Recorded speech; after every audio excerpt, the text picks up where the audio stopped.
आकंठ भ्रष्टाचार में डूबे हुए लोग इस सरकार में बैठे हैं।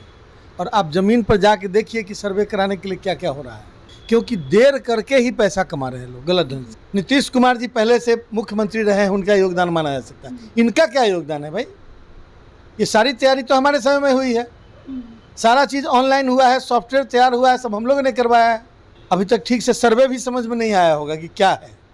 टाइमलाइन जो फिक्स किया गया था कि मतलब दाखिल खारिज से लेकर और विभिन्न तरह के कार्यों के लिए जो टाइमलाइन फिक्स किया गया था, उस टाइमलाइन के अंदर यदि काम हो, सरकार सख्ती से निपटे, तो मैं समझता हूं कि भ्रष्टाचार पूरी तरह समाप्त हो जाएगा। नमस्कार, लाइव बिहार देख रहे हैं आप। आपके साथ मैं स्नेहा गुप्ता। बिहार में इन दिनों ज़मीनी सर्वे हो रहा है, यानी कि लैंड सर्वे, जिसको लेकर लगातार विवाद बढ़ता ही जा रहा है।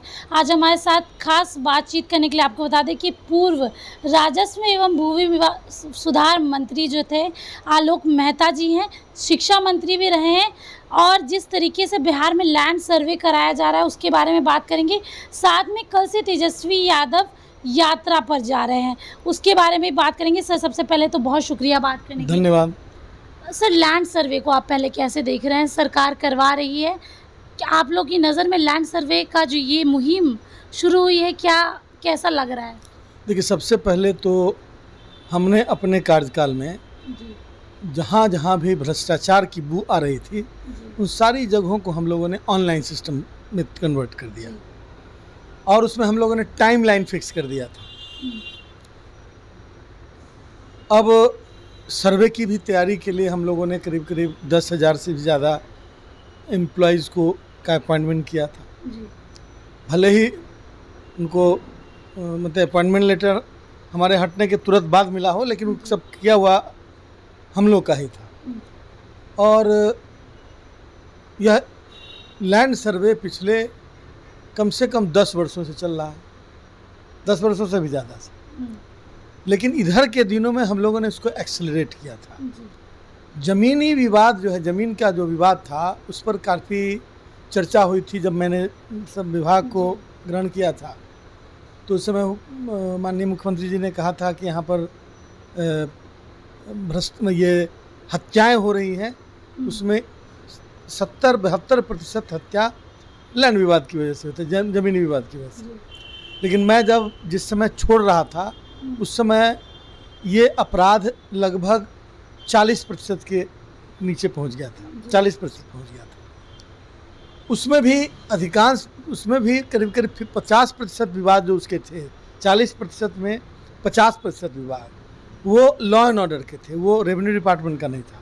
अब कोई, हमारे पास सब ज़मीन सही है, कागज़ सही है, अब कोई आदमी आके कब्जा कर लिया हमारी ज़मीन पर, तो ये लॉ एंड ऑर्डर का प्रॉब्लम है, ये रेवेन्यू का प्रॉब्लम नहीं है। रेवेन्यू के माध्यम से भी उसका समाधान होता है, लेकिन बेसिकली ये law and order problem, failure of law and order. अब सर्वे अभी हो रहा है, बड़ी भ्रष्टाचार की आवाज़ सुन रहे हैं। आकंठ भ्रष्टाचार में डूबे हुए लोग इस सरकार में बैठे हैं, और आप ज़मीन पर जाके देखिए कि सर्वे कराने के लिए क्या क्या हो रहा है। ये बताने की ज़रूरत नहीं है, ये हमारे हटने के बाद हो रहा है। हमारे रहते हुए भ्रष्टाचार काफ़ी नियंत्रित हुआ था, और ये खुद बोलने की चीज़ नहीं है, वो उस समय के आंकड़े बता रहे हैं। अब कुछ लोग हैं जो क्रेडिट लेने के लिए बहुत तरह की बात करते हैं। जितने अच्छे काम हुए वो उन्होंने किया, जितने बुरे काम हुए हमने किए। तो ऐसे लोगों से के बारे में मेरी कोई टिप्पणी नहीं है। यह सियासत में उस नीचे स्तर तक उतर के भी लोग बात कर सकते हैं, तो मैं उनसे इत्तेफाक नहीं रखता हूँ। आज सर्वे का काम अच्छा से होना चाहिए, आम जनता से जुड़े हुए कार्य हैं। टाइमलाइन जो फिक्स किया गया था कि मतलब दाखिल खारिज से लेकर और विभिन्न तरह के कार्यों के लिए जो टाइमलाइन फिक्स किया गया था, उस टाइमलाइन के अंदर यदि काम हो, सरकार सख्ती से निपटे, तो मैं समझता हूं कि भ्रष्टाचार पूरी तरह समाप्त हो जाएगा। क्योंकि देर करके ही पैसा कमा रहे हैं लोग गलत ढंग से। दूसरी बात, गलत करके पैसा कमा रहे हैं, जहां पर क्लरिकल मिस्टेक के नाम पर पूरा परिमार्जन में लोगों को जाना होता है, उन जगहों पर चेक होना चाहिए। और उसकी तैयारी हम लोगों ने कर ली थी। मसला सिर्फ इतना ही है कि जितनी तैयारी हो गई थी, उसको स्ट्रिक्टली और सही नीयत से लोग उसको लागू करें, तो यह सर्वे का काम ठीक ढंग से चलेगा। 100% नहीं हो सकता है, लेकिन मैं समझता हूँ कि 90% समस्याओं का समाधान हो जाएगा इसमें।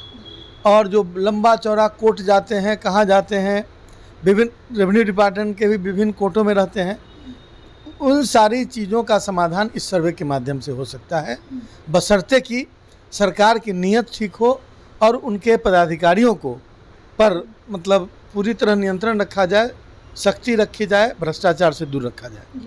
नीतीश कुमार जी पहले से मुख्यमंत्री रहे हैं, उनका योगदान माना जा सकता है। इनका क्या योगदान है भाई? ये सारी तैयारी तो हमारे समय में हुई है, सारा चीज़ ऑनलाइन हुआ है, सॉफ्टवेयर तैयार हुआ है, सब हम लोगों ने करवाया है। और भ्रष्टाचार है तो जांच करवा देना।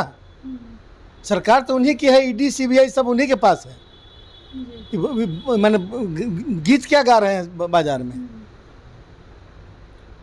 और मैं बता दे रहा हूँ कि ये लोग यही सब गीत गा गा के अपना बेड़ा पार कराना चाहते हैं। इन लोगों को कुछ करना उड़ना नहीं। अभी तक ठीक से सर्वे भी समझ में नहीं आया होगा कि क्या है, और बड़ी बड़ी टिप्पणी दे रहे हैं। दिलीप जायसवाल ने अपना प्राइवेट नंबर दिया है ताकि अगर कोई अधिकारी भ्रष्टाचार करे, कुछ दिक्कत आए तो उस पर कॉल कीजिए, लेकिन अगर आप उस पर कॉल करते हैं तो उस पर कोई कॉल जवाब ही नहीं लेते। भ्रष्टाचार नीचे दिख रहा है आप लोगों को? जमीनी स्तर पे बहुत दिक्कतें दिख रहा है ना? नहीं, भ्रष्टाचार दिख रहा है कि नहीं? कहते तो हैं लोग। अब कहते हैं, आप वो कहते हैं, सिर्फ आप बोल रही हैं, बाकी पर एकदम मुहर लगा रही हैं, इस पर कहते हैं वो बोल रही हैं। भ्रष्टाचार हो रहा है ना, भ्रष्टाचार हो रहा है और टोल फ्री नंबर काम नहीं कर रहा है। ये सवाल किससे पूछिएगा? ये सवाल उन लोगों से पूछिए जिन लोगों ने टोल फ्री नंबर जारी किया और जिन लोगों के साये तले ये भ्रष्टाचार हो रहा है। ये तो हमसे पूछे जाने वाला सवाल है नहीं। आखिरी सवाल रहेगा, कल से यात्रा पर जा रहे हैं तेजस्वी यादव, आप भी जाएंगे, क्या लगता है इस बार जनता का पूरा साथ मिलेगा?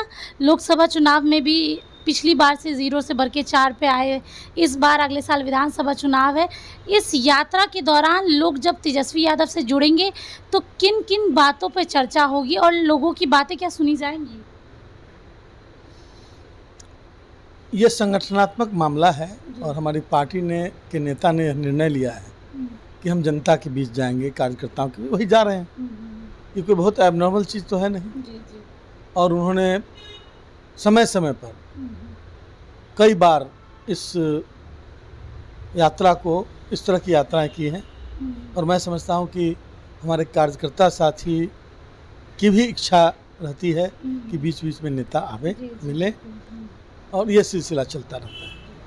तो देखिए, कल से तेजस्वी यादव यात्रा पर निकल रहे हैं, जनता से जुड़ेंगे, और इसी बीच जिस तरीके से लैंड सर्वे को लेकर लगातार बाजार गर्म है, आरोप प्रत्यारोप का दौर जारी है, और दिलीप जायसवाल लगातार बड़े बड़े बयान दे रहे हैं, लेकिन जो नंबर जारी किया गया है उस पर जब जनता कॉल करती है तो उस नंबर पे जवाब नहीं मिलता। अब बने रहिए हमारे साथ, तब तक के लिए बहुत बहुत शुक्रिया।